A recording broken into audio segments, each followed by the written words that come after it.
I overheard on Twitter recently that you had a Yu-Gi-Oh battle with President Joe Biden. Is that true? Do you like Yu-Gi-Oh? Oh, yes, absolutely. I love Yu-Gi-Oh, one of the greatest children's card games I've ever played. I'm really good at it, believe me. Wow, that is pretty dope. I'm more of a Pokemon enjoyer myself, but tell me more about this unconditional love you have for Yu-Gi-Oh. Of course, I've always loved playing Yu-Gi-Oh. My love for the game actually started during my presidency. I remember seeing my son Barron having a duel with this guy in the White House.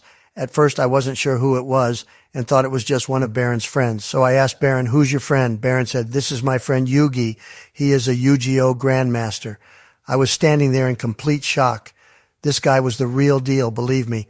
He taught me how to play the game. He taught me so many strats and helped me build my first deck. At this point, I was completely hooked. I was winning tournaments left and right. I even had a duel against Sleepy Joe. He was one of the worst players ever. Literally ended him in 3 turns. It was too easy. You ended him in 3 turns? Holy shit, that is impressive. Honestly, the worst player I've ever seen, not even Bones, was that bad. You know, I wish that duel was the decider for the election. Would have been so much better, let me tell you. Well, now that you have defeated Joe Biden, who is your next opponent? Who do you want to duel next? There is one guy that I have in my sights at the moment, but he keeps on ducking me. Really? Is it Barack Obama? Nico Cardo Avocado? You're going to be shocked. It's Jake Paul. Are you serious? Jake Paul, he also plays Yu-Gi-Oh? I swear this kid is literally everywhere right now. Oh, yeah. Believe me, he loves to play Yu-Gi-Oh! It's his favorite pastime. He is the Ohio State champion, and that is something I will not stand for. We can't have a grandmaster from Ohio. It will ruin the game for everyone. So I need to put a stop to him. This is some crazy-ass shit. But why is he ducking you? Surely a guy who has done boxing would not be scared to duel a 100-year-old man? Come on, Joe, let's be honest. He has fought bums in the ring and at the table. He has only ever challenged people who have never played the game before. Honestly, it's a joke and quite frankly a disgrace. He went on a 10-0 winning streak against an old guy with dementia. That is just terrible, taking advantage of a man and his illness for clout. But didn't you literally beat Joe Biden in 3 turns? Yeah, but Joe Biden already had experience. That was his second game.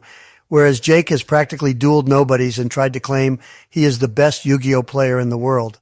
Anyway, I have already called him out several times on Twitter and YouTube, challenging him to a duel at the top of Trump Tower in New York City.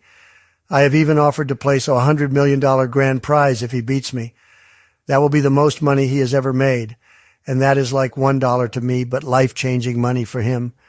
So yeah, we have been back and forth on Twitter. He keeps calling me a washed-up president who looks like a Cheeto. He keeps wanting to change the location of the duel and altering the terms of the contract so that it goes all in his favor. I actually made a very fair contract offer for him. Me and my team are ready to go, but he won't sign it. He is ducking me, plain and simple. Honestly, I would love to see this duel go down. It would be the greatest battle in history. 100%. In fact, they are even thinking of making this into an official episode of Yu-Gi-Oh! We have been in contact with the studio in Japan, and they would be more than happy to do a cartoon adaptation of this. It will be huge, but Jake needs to stop being a bitch and sign the contract. Wow, that is some shit I would love to get high and watch at the same time. We got to make this happen.